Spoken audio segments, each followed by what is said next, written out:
జగన్ రాజకీయం ఎంత క్రూరత్వమో ఎంత అపరికృతమో ఈ వీడియో చూస్తే తెలుస్తుందండి. ఎవరిని బట్టినా కొట్టండి, తిట్టండి, చెప్పులతో కొట్టండి, చంపండి, ఆయనకు వయసు అయిపోయింది, చచ్చిపోతాడు, ఇదే భాష. ఈ వీడియో చూడండి, తర్వాత మళ్ళీ మనం కామెంట్ చేద్దాం. పిలిచి లాగి ఒకటి కొట్టండి అమ్మ చంపకేసి, పిలిచి లాగి ఒకటి కొట్టండి అమ్మ చంపకేసి. విన్నారా? టీవీలోళ్ళు పేపర్లోళ్ళు పోయి దిగ్విజయ్ సార్ను ఒక్కటి చెంప మీదకెళ్ళి గుంజేయమని చెప్తున్నాడు. మరి ఇదేంది? మీరు లాగి కొడితే ఆపేస్తాడు, మీరు లాగి కొడితే ఆపేస్తాడు. చూసిర్రా?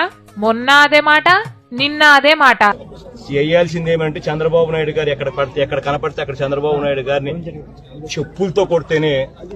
రాజకీయ నాయకుడు ఎవడైనా అబద్ధాలు చెప్తే, మోసాలు చేస్తే ఆ తర్వాత చెప్పులు చూపిస్తాం.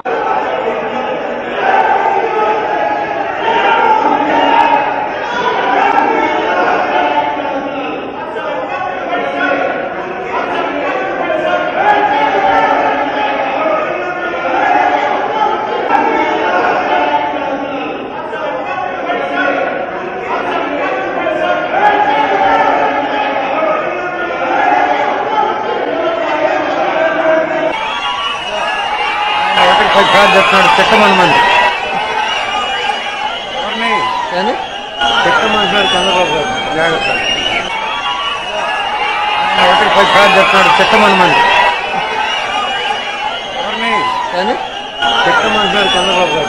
వీడియో చూసిన తర్వాత మళ్ళీ ఇలాంటి వాడు ఆంధ్రప్రదేశ్కి ముఖ్యమంత్రిగా కావాలని ఎవరన్నా కోరుకుంటారా?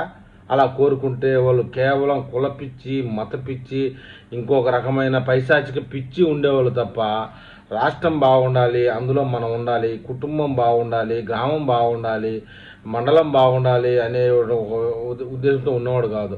మనకు పథకాలు రావాలి, పని చేసుకుండా బతకాలి, పని చేసుకోకుండా బతికేయాలి అన్నటువంటి ఆలోచన ఉండేవాడు తప్ప సమాజానికి మనకు వచ్చేవాడు కాదని నా అభిప్రాయం. మరి నా అభిప్రాయంతో మీ అభిప్రాయాన్ని కామెంట్ రూపంలో తెలపండి.